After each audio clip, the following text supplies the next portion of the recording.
सत साहेब साधु भाई सभी को राम राम।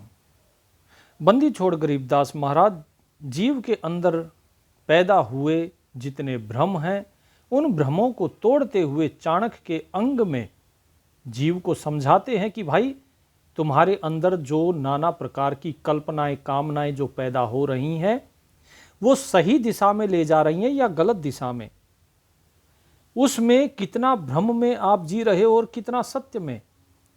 ये सारी चीज़ें साहिब बताने के लिए, भ्रम को दूर करने के लिए, इस भ्रम में जीव ना फंसे उसके लिए साहिब समझाते हैं चाणक्य का अंग। अंग अर्थात प्रसंग, प्रकरण, यानी चाणक्य का प्रकरण, जिसमें आपके अंदर पल रहे जितने भी भ्रम हैं उन भ्रमों की पहचान कराई जाएगी और आपको उनसे दूर किया जाएगा। तो सबसे पहले साहिब क्या कहते हैं, गृभ पार ब्रह्म को छाड़ कर पूजें आन अनीत, चेतन से ती औलन जड़ से ती है प्रीत, गृभ पाहन पिसे ती प्रीतड़ी चेतन से ती दोष, दो जिग धारा जाएंगे कदे न पावे मोख, गृभ पत्थर परमेश्वर कहे यो जग अंधा बोर, साहिब दर सेवा नहीं पहुँचेंगे किस ठोर। कहते हैं कि पार ब्रह्म को छाड़कर कि उस परमात्मा को छोड़ दिया और पूजे आन अनीत, और दूसरों को पूज रहे हैं। आन अर्थात दूसरा, अनीत अर्थात कि ये नीति नहीं है, ये नीति विरुद्ध है, ये अनीति है। कि चेतन सेती ओलने, कि जो चेतन है उससे तो पर्दा रखते हैं, और जड़ सेती है प्रीत, और जो जड़ है उससे प्रीति रखते हैं।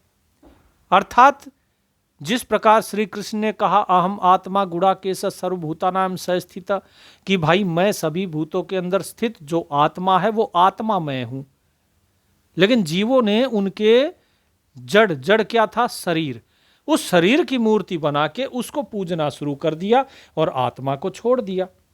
इसी प्रकार आजकल के कबीर पंथी भी यही कर रहे हैं कि जो शरीर था, जो आकार था, जो जड़ था, उस शरीर की मूर्ति बनाकर कहीं कबीर साहिब की मूर्ति बना ली। वो सब कुछ शरीर की ही तो मूर्ति है, उसी का तो आकार है। नहीं तो बताइए, जो परमात्मा है क्या उसे ये कपड़े की टोपी वगैरह ये सब, क्योंकि भौतिक चीजें तो वहां होती ही नहीं, तो फिर ये सब कहां से बनाए हुए हैं? ये सब कुछ इस जड़ से ही प्रीत है, उसी आकार से प्रीत है, उसी की मूर्ति बनाई, उसी के आगे सब सर झुका रहे हैं। लेकिन चेतन से तियोलने, और जो चेतन है अंदर में, जो परमात्मा है, जो आत्मा बैठा हुआ है, उसकी तरफ तो कभी ध्यान ही नहीं देते, उससे तो पर्दा किया हुआ है, तो पर्दा डालकर बैठे हैं। साहेब कहते हैं कि पाहन सेती प्रीतनी, कि पत्थर से प्रीत करते हैं, मंदिर में जाके पत्थर की मूर्तियों को पूजते हैं, और चेतन सेती दोष, और जो चेतन है, जो साक्षात सामने दिखाई दे रहा है, उसे हम दोष लगाते हैं, उसको तो गाली गलौज करते हैं। फिर चाहे वो माता पिता हो, भाई बहन हो, कोई भी हो, साधु संत, ठीक है, तो सम्मुख अगर साधु कोई आ जाता है तो उसे कहते हैं चल चल आगे बढ़ जा, कुछ नहीं है देने के लिए। तो जब तुम्हारे पास कुछ है ही नहीं एक साधु को, एक संत को देने के लिए, तो परमात्मा तुम्हें क्यों देगा? साहिब कहते हैं ये सब दोजिग अर्थात नरक, कि दो जिग धारा जाएंगे कदे न पावे मोख, कि ऐसा जीव हमेशा कहाँ जाएगा? दो जिग नरक में जाएगा, इनकी मुक्ति कभी नहीं होगी। जो भी मूर्ति पूजा में लगे हुए हैं, चाहे वे स्वयं कबीर साहिब की मूर्ति को ही क्यों ना पूजते हो, वे सब के सब मोक्ष के अधिकारी नहीं हैं, वे सब के सब नरक में जाएंगे। क्योंकि जो परमात्मा है, जो सत्य कबीर है, सत्य कबीर साहिब को तो किसी ने जाना ही नहीं, केवल उस शरीर को जाना और उसकी मूर्ति बना ली। अब तो शरीर भी नहीं है तो मूर्ति बना ली, तो मूर्ति को पूज रहे हैं। सत्य कबीर को पहचानिए। साहिब ने हर जगह सत्य कबीर की महिमा गाई है। पत्थर परमेश्वर कहे यो जग अंधा बोर, कि भाई तुम पत्थर को भगवान कहते हो कि ये भगवान है, उसके आगे लेट जाते हो, उसके आगे दंडवत करते हो, उसका चरणामृत लेते हो, कि ये जगत जो है अंधा हो गया, बौर अर्थात बावरा हो गया, बोरा गया है। साहिब दर सेवा नहीं पहुंचेंगे किस ठोर। अरे तुम्हारी सेवा ही उस परमात्मा तक नहीं पहुंची तो तुम किस ठोर, किस ठिकाने पर जाओगे? क्योंकि तुम तो उस ठिकाने को जानते ही नहीं। किसी ने कह दिया कि वो सतलोक में रहता है, किसी ने कह दिया अमरलोक में रहता है। अब आपको सतलोक पूछ लिया जाए तो सतलोक नहीं पता, अमरलोक पूछा जाए कि कहाँ है, कैसा है, वो अमरलोक नहीं पता। तो कहाँ जाओगे, किस दिशा में जाओगे? धरती से ऊपर की तरफ जाओगे, दाएं जाओगे, बाएं जाओगे, या नीचे की तरफ जाओगे? कहाँ जाओगे? उस ठोर ठिकाने का पता तो नहीं है ना। अब यही चीज कबीर साहिब जो है यहां पर बार बार बताते हैं अपनी बाणी में। पत्थर पूजे हरि मिले, मैं तो पूजू पहाड़, घर का चकिया कोई न पूजे, पीस खाए संसार। और बंदी छोड़ गरीबदास महाराज कहते हैं, पत्थर परमेश्वर कहे बड़ा अंदेशा मोह, पारस से भेटा नहीं कैसे पलटे लोह। गरीब पत्थर परमेश्वर कहे बड़ा अंदेशा मुझ, सूली साकट दीजिए कहे समझाऊं तुझ। कि भाई पत्थर को तुम भगवान कहते हो, मेरे मन में बड़ा अंदेशा है। क्या संदेह? ये है कि तुम्हारा भेटा अर्थात तुम्हारा मिलाप पारस से नहीं होता जब तक लोहे का, तो वो कैसे सोना बनेगा। इसी प्रकार जब तक तुम्हारा चेतन के साथ वास्ता नहीं पड़ा, उस चेतन से तुम मिले नहीं, तो फिर कैसे तुम मुक्त होगे। सूली साकट दीजिए। जो साकट अर्थात जो दुष्ट है, दुष्ट को तो सूली पर चढ़ा देना चाहिए। क्या कहते हैं कि सूली साकट दीजिए कहे समझाऊं तुझ। कि भाई मैं तुझे बार बार समझा रहा हूं, अगर तू फिर भी इसी दुष्टता पे अड़ा रहा, मूर्ति पूजा ही अगर करता रहा, इस मूर्ति के ही आगे दंडवत करता रहा, इसे ही भगवान समझता रहा, तो फिर तुझे भी सूली पर चढ़ाया जाएगा, क्योंकि वो फिर दुष्ट कहलाता है। साहेब कहते हैं, जड़ का तो सेवन करे चेतन सेती भिन्न, दो जिग बहने बह गए खोया राम रतन। कि भाई जड़ का तो तुम सेवन करते हो, कि जड़ पे जल चढ़ा दिया, अरे ओहो बस ये चरणामृत हो गया। जड़ के आगे लड्डू रख दिए, मेवे रख दिए, बोले लो जी भोग लगाओ प्रभु, और फिर उसे खुद ही उठाकर खा गए। तो जड़ उसने भोग थोड़ी लगाया, उसने तो भोग नहीं लगाया है। और कहते हैं बोले चेतन सेती भिन्न, घर पे माँ बाप बेचारे भूखे बैठे हैं, बीमार बैठे हैं, उनसे तो तुम दूर रहते हो। पत्नी बीमार है, उससे तुम दूर रहते हो। उन्हें सबको छोड़ छाड़ के और जड़ को पूजने के लिए तुम चल देते हो। यही गलती तो मीराबाई ने भी करी थी। मीराबाई ने भी मूर्ति को उठाकर ही बोले, मेरे तो गिरधर गोपाल दूसरा ना कोई, जाके सर मोर मुकुट मेरो पति सोई। लेकिन उसका जो भाव था वो भाव शुद्ध था, इसीलिए मीराबाई को मिले संत रविदास जैसे गुरु, जिन्होंने उनकी अंतर्वृत्ति को बदल दिया। जो वो अभी तक बाहर पत्थर की मूर्ति में लगी हुई थी, उनको बदल के, उनको ज्ञान देकर, और उन्हें अंतर की तरफ, अंदर जो आत्मा है उसकी तरफ मोड़ दिया। लेकिन वो तभी मुड़ता है जब जीव को ललक होती है, क्योंकि मीरा तड़प रही थी प्रेम में, मीरा भक्ति में तड़प रही थी, इसीलिए उनको अंदर मोड़ना सफल हो पाए रविदास जी। अब जो लोग बाहर ही लगे रहते हैं, जिनकी प्रेम ही नहीं है, जो ये सोचते हैं अरे बस मूर्ति के आगे रख दो भोग, हाँ भोग लग गया, चलो उठा लाओ खा लाओ। आपको भी पता है कि मूर्ति नहीं खाती है, इसीलिए तो आप रखते हो। आपको पता है कि मूर्ति जो है सेवा नहीं मांगती है, इसीलिए आप मूर्ति को पूजते हो। आपको पता है मूर्ति आपसे धन नहीं मांगेगी, इसीलिए आप जो है उस मूर्ति के सामने 1-2 रुपया चढ़ा के और छुट्टी कर लेते हो। ज़्यादा से ज़्यादा 10 रुपया चढ़ा दिया। लेकिन जहां परमात्मा है, परमात्मा को प्राप्त करने के लिए तो आपको धन माया सब कुछ त्यागनी होगी। तो इसीलिए आपको मेहनत करनी पड़ती है उसे प्राप्त करने के लिए। इसीलिए जीव परमात्मा के रास्ते पे ना चलते हुए पाखंड के रास्ते पे चलता है। साहिब कहते हैं ये सब कुछ धोखा है, ये सब कुछ भ्रम है, इस भ्रम से दूर हो जाओ। गरीब पत्थर पुजारी जीव हैं ये कलयुग के लोग, बाणी कुटिल छूटे नहीं लाग्या दीर्घ रोग। गरीब पत्थर पुजारी जीव हैं, गही अविद्या गाठ, धर्मराय की खाल से दीनी जमकू बाट। क्या कहते हैं? पत्थर पुजारी जीव है ये कलयुग के लोग, कि ये जीव जितने भी हैं, इस कलयुग के जितने लोग हैं, ये सब हैं तो जीव, लेकिन पूज रहे हैं पत्थर को, पत्थर के पुजारी बने हुए हैं। ये जितने पत्थर के पुजारी बने हुए हैं, गही अविद्या गाठ, ये सभी के सभी अविद्या में फंसे हुए हैं। साहिब कृपा करते हैं इन पर और इनको ज्ञान देते हैं कि भाई समझ लो, बाणी कुटिल छूटे नहीं, बाणी नहीं बाण, बाण बाण अर्थात आदत, कुटिल यानी कि बुरी, इसकी जो बुरी आदत है वो छूट नहीं रही है।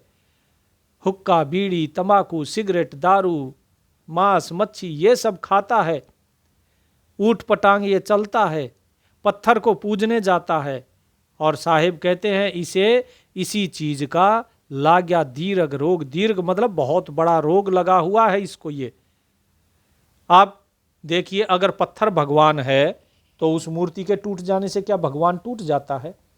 नहीं टूटता ना, तो फिर वो मूर्ति भगवान कैसे हो गई? जीव को ये समझना चाहिए। साहिब कहते हैं धर्मराय की खाल से दीन ही जमकू बाट, कि वो धर्मराय अर्थात काल, काल ने इस खाल से तुम्हें निकाल लेना है। और जम, जम अर्थात किसको? यमराज को कहा गया, यम को, और यम को ये बांट दी जाएगी, ले जाओ इसको, ठीक है, कि इसने बहुत पत्थर पूज लिए, ले जाओ अब इसको, और यम के रास्ते पर, काल के रास्ते पर, यमराज के पास आपको भेज दिया जाएगा। क्या कहते हैं साहिब कि भाई पत्थर को तो पूज लिया, अब बाकी चीजों की भी सुनो। क्या कहते हैं? भेख चले भिस्त, गरीब भेख चले हैं भिस्ते को, पत्थर गांठी बांध, जीवेंगे किस भेद से विष के लड्डू सांध, गरीब साधों से ती मस्करी, चोरों संग खुशहाल, कोड़ी गह पल्लू बंधी, डार दिया नगलाल, गरीब साधों की संगत नहीं, नहीं साहिब का जाप, कहें कबीर कैसे बचें जिनसे तीनों ताप। कहते हैं कि भाई भेख चले हैं भिस्त को, भिस्त अर्थात स्वर्ग, कि भाई स्वर्ग जाना है। सब कहते हैं ना कि भाई स्वर्ग जाएंगे, मरने के बाद स्वर्ग जाएंगे। मुसलमान भी कहते हैं कि भाई भिस्त को जाएंगे, कहाँ? जन्नत में 72,000 हूरें मिलेंगी। अब साहिब कहते हैं कि भाई भेख चले हैं भिस्त को, नाना वर्णम भेख हैं इस दुनिया के माहें, शब्द हमारा मानियो ये पंथ रसातल जाहीं, कि जितने ये अलग अलग भेष धारण किए हुए हैं इस संसार में बहुत हैं। सब सोचते हैं कि भाई ये भेष धारण करने से हमको स्वर्ग की प्राप्ति होगी। साहिब कहते हैं पत्थर गांठी बांध, कि ये तो ऐसा ही हो गया जैसे कोई गांठ बांध लेता है, पत्थर यानी अपने आप को पत्थर में बांध लिया और नदी में डूब के, और ये सोचता है कि अब ये पत्थर मुझे तैरा देगा। कैसे तैरा देगा भाई? पत्थर तो डुबा देता है। तो ठीक इसी प्रकार ये भेष धारण करने से स्वर्ग की प्राप्ति नहीं होती, बल्कि डूब जाओगे। जीवेंगे किस भेद से विष के लड्डू सांध, कि भाई विष के लड्डुओं का सेवन करते हो और फिर ये सोचते हो कि हम जिएंगे लंबा। अरे तुम्हारा तो जीवन समाप्त हो जाएगा। इसीलिए साहिब समझाते हैं कि भाई साधो सेती मस्करी, साधु संत आते हैं तो उनके साथ क्या करते हैं? हंसी मजाक, ठिठोली। अरे बाबा, बाबा कुछ प्राप्त हुआ? अरे बाबा भगवान देखा है? अरे काहे को बाबा परेशान हो रहा है? अरे छोड़, खा पी और मौज ले बाबा। उसके साथ मस्करी करते हैं। कोई बेचारा मांगने आ जाए, बोले अरे बाबा आगे बढ़ जा, चल चल आगे चल। अरे हमसे मांग रहा है, भगवान से ही मांग ले, तू तो भगवान भगवान करता फिरता है। तो साधुओं के साथ मस्करी करते हैं इस प्रकार, और चोरों संग खुशहाल, और चोरों के साथ बड़े खुश रहते हैं। इतने नेता अभिनेता और कितने क्या क्या जितने भ्रष्टाचारी हैं, सब के साथ बोले बड़े खुश। उनके साथ तो संबंध जोड़ने के लिए दौड़ पड़ते हैं। कोई अभिनेता आ जाए उसके साथ फोटो खिंचाएंगे, कोई नेता आ जाए कि बस मेरा फोटो खिंच जाए, ये मेरे कंधे पे हाथ रख दे फोटो खिंच जाए। तो साहेब कहते हैं ये सब चोर हैं। तो कोड़ी गह पल्लू बंधी, डार दिया नगलाल, कि उस राम नाम को तो डाल दिया, ऐसे जो लाल रतन था उसे तो छोड़ दिया, और कोड़ी को अपने पल्लू से बांधता हुआ ये जीव फिर रहा है। साधुओं की संगत नहीं, नहीं साहिब का जाप, ना साधुओं की कभी संगत करी, ना कभी परमात्मा का जाप किया। गरीबदास महाराज कहते हैं कि बताइए फिर ये जीव कैसे बचेंगे। ये जिनसे तीनों ताप कौन से? देविक ताप, भौतिक ताप, देहिक ताप। देहिक ताप जो शरीर का कष्ट होता है, कहीं से शरीर कट फट गया, चोट लग गई, ठीक है। भौतिक ताप क्या होता है? भौतिक ताप होता है बाहर से। भौतिक ताप जैसे भूख, प्यास, गर्मी, सर्दी, इनसे जीव मर जाता है, बुखार चढ़ता है, कोई बीमार हो जाता है। और फिर जो देविक, इसी को अधिदेविक भी कह देते हैं लोग, अधिभूत, अधिदेव, ठीक, इस प्रकार से। तो वो जो देविक है, उस देविक ताप अर्थात जो देवता दंड देते हैं। देवता लोग क्या दंड देते हैं? आपके कर्मों का कर्म फल, ठीक है जी। तो ये सारी चीजों से कैसे बचोगे? साहिब कहते हैं इन तीनों तापों से नहीं बच पाओगे। फिर क्या कहते हैं? ग्रीब साकट की संगत कर, बरसों को बस व्योसाहे, डूबी काली धार में मूल समूले जाहे। ग्रीब साकट स्यों क्या प्रीतड़ी, कोले जे हा रंग, स्वान तजे नहीं हाड को, सदा नहावो गंग। ग्रीब साकट नगरी मत बसे, हानि लगसी हंस, परगट कहे समझाए हूँ, चंदन के ढिग बंस। क्या कहा कि भाई साकट, साकट यानी दुष्ट, चांडाल व्यक्ति, कि जो दुष्ट व्यक्ति है उसकी संगति करता है जीव, और बड़शों को व्योसाही, और जो बड़े होते हैं, जो मतलब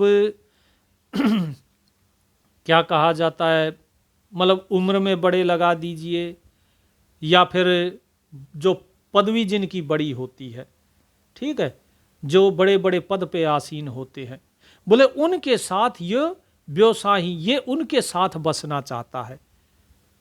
दुष्ट लोग होते हैं उनकी संगत करता है, और जो बड़े पद पे बैठे हैं उनके साथ ये बसना चाहता है। साहेब कहते डूबे काली धार में मूल समूले जाहें, कि मूल समूल, जड़ मूल से नष्ट हो जाओगे ऐसे लोगों की संगत में, और काल की धारा में डूबोगे। साकट सो क्या प्रीतड़ी, कोले जे हारंग, अरे इनका तो हृदय का जो दिल होता है वो दिल एकदम कोयले जैसा काला होता है, उनके साथ क्या प्रीत बसा रहे हो, उनके साथ प्रेम मत करो। स्वान तजय नहीं हाड को, सदा नहावो गंग, लेकिन ये जीव जो है ये समझता ही नहीं।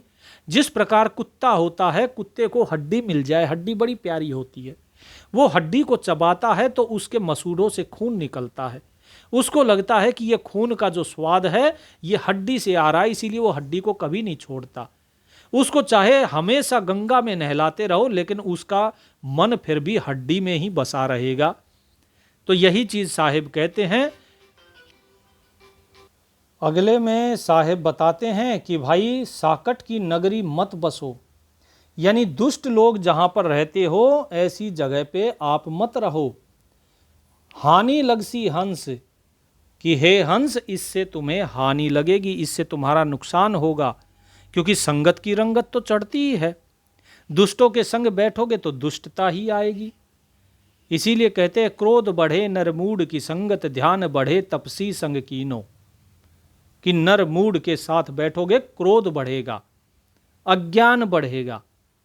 तो क्या कहे, प्रगट कहे समझाए हूं चंदन के ढिग बंस, कि भाई तुम्हें प्रगट समझाता हूं कि जैसे चंदन होता है, चंदन के साथ बैठने से शीतलता आती है, खुशबू आती है जीव के अंदर, तो संगत की रंगत चढ़ती है।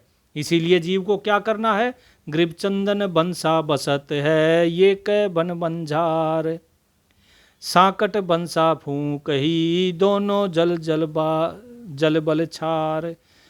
कि जैसे चंदन के पास में अगर मान लो बांस बैठ जाता है, जो बांस का होता है पौधा, जब चंदन के साथ वो उगता है तो क्या करता है बांस, बांस के डंडे आपस में रगड़ खाते हैं। ठीक है, चंदन बंसा बसत है ये कई वन मंझार, एक ही वन के अंदर चंदन और वन जो बांस है वो दोनों एक साथ उगे हुए हैं।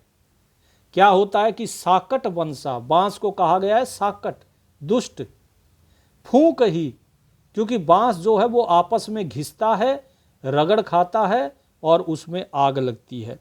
बांस बड़ी जल्दी आग पकड़ता है, और जैसे ही बांस आग पकड़ता है दोनों जलबर छार, वो जंगल में आग लगाते हैं और बांस तो स्वयं जलता ही, साथ साथ में वो चंदन भी जल जाता है। इसीलिए साहिब कहते हैं कि भाई अच्छे लोगों की संगत करो, बांस जैसे दुष्टों की संगत मत करो।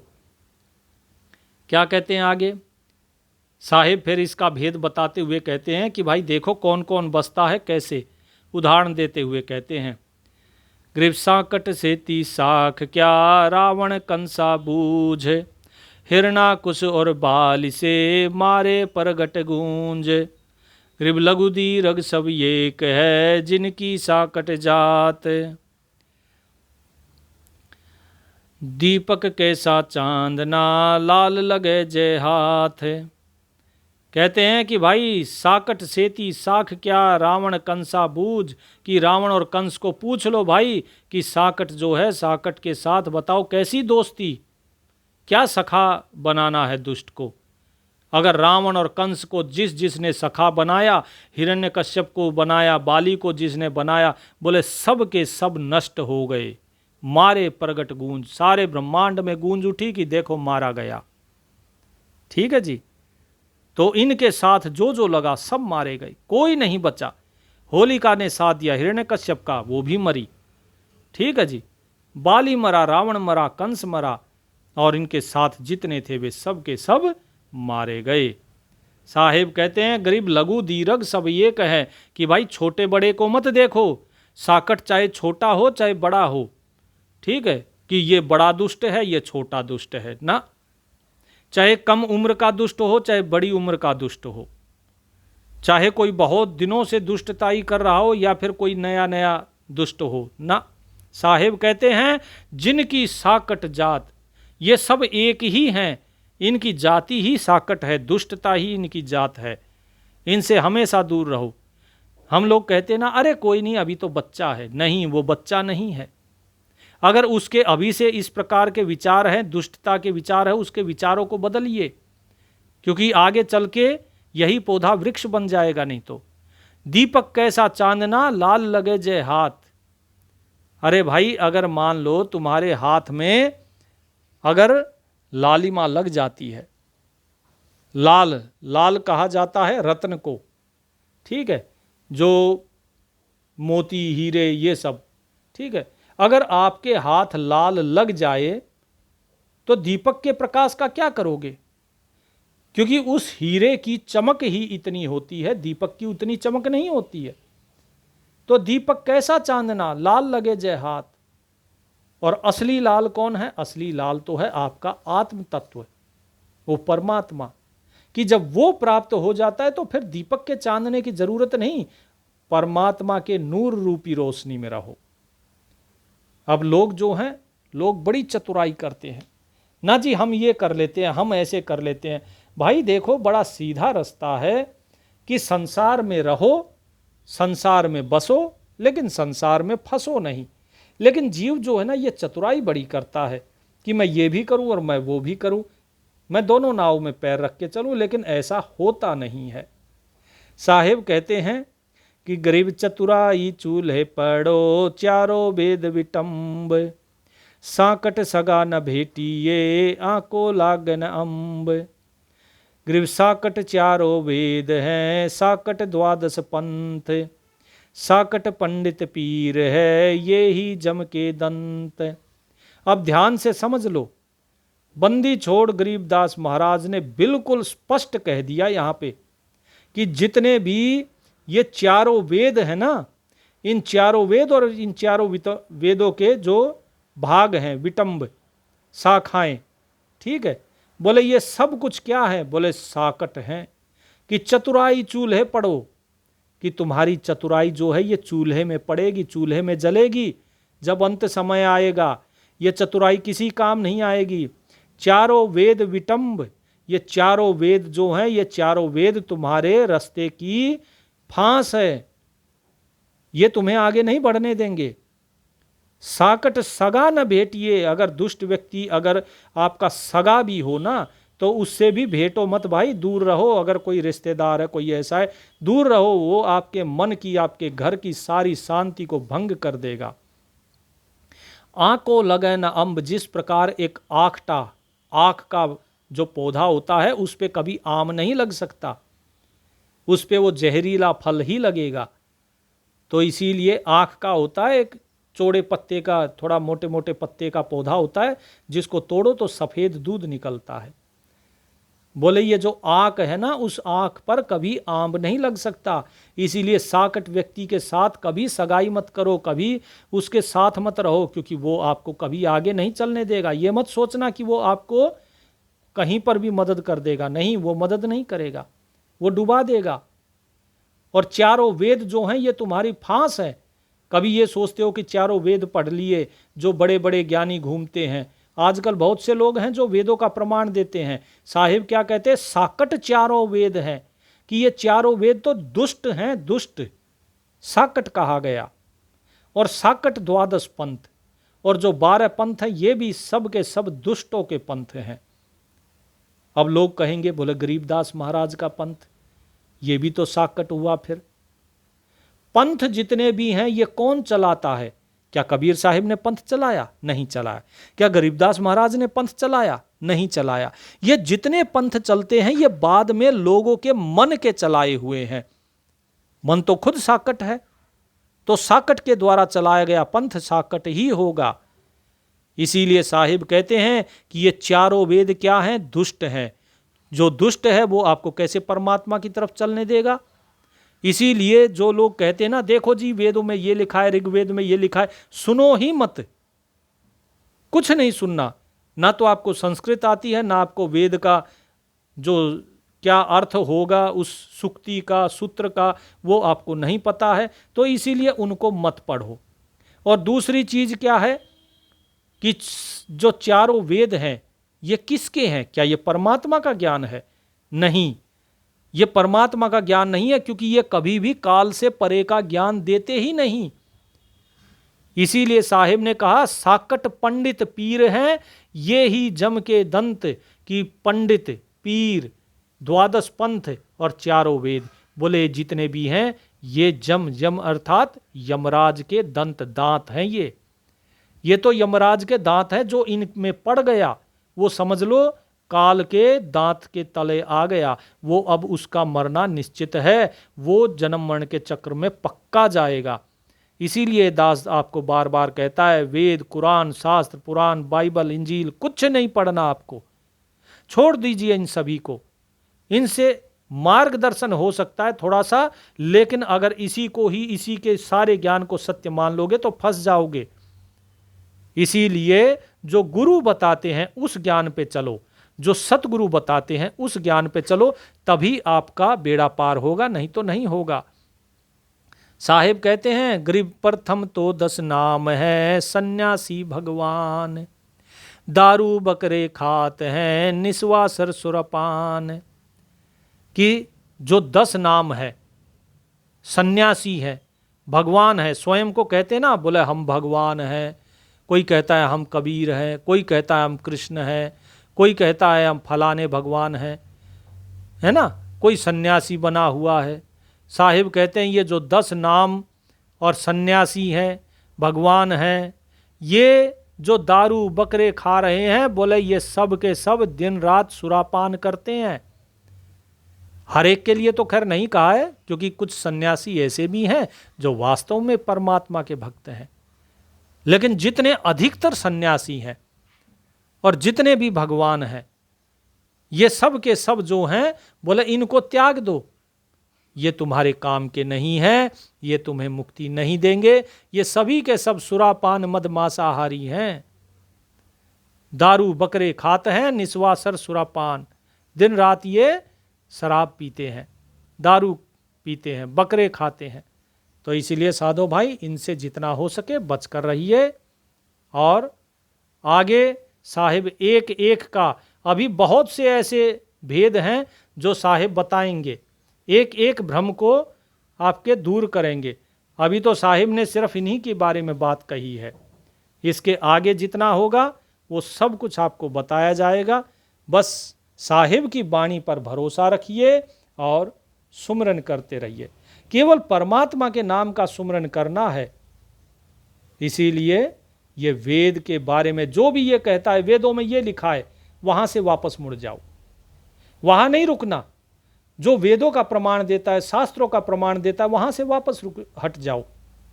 प्रमाण केवल और केवल सूक्ष्म वेद, केवल पांचवा जो वेद है जिसे सूक्ष्म वेद कहा गया है, वही केवल परमात्मा का ज्ञान देता है। बाकी सब के सब काल का ज्ञान देते हैं। इसीलिए साहिब ने कहा कि चतुराई चूल्हे पढ़ो चारों वेद विटंब। ये जितने चारों वेदों का ज्ञान देते हैं ना, चारों वेदों की गवाही देते हैं, इस वेद में ये लिखा है, इस वेद में ऐसा लिखा है, परमात्मा देखो इस वेद में लिखा है परमात्मा साकार है, परमात्मा देखो मनुष्य के आकार का है, नराकार है, वो राजा जैसा है। ये सब कहते हैं ये जितनी चतुराई है, ये तुम्हारी सारी चतुराई चूल्हे में पड़ेगी। और जो इस पर भरोसा करेगा वो सब के सब चूल्हे में पड़ेंगे, अर्थात सब के सब काल की अग्नि में जलेंगे।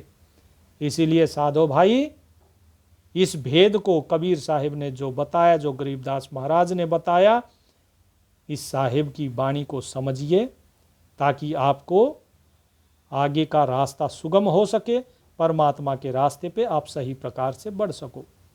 बंदी छोड़ आप पर कृपा करें। सत साहिब।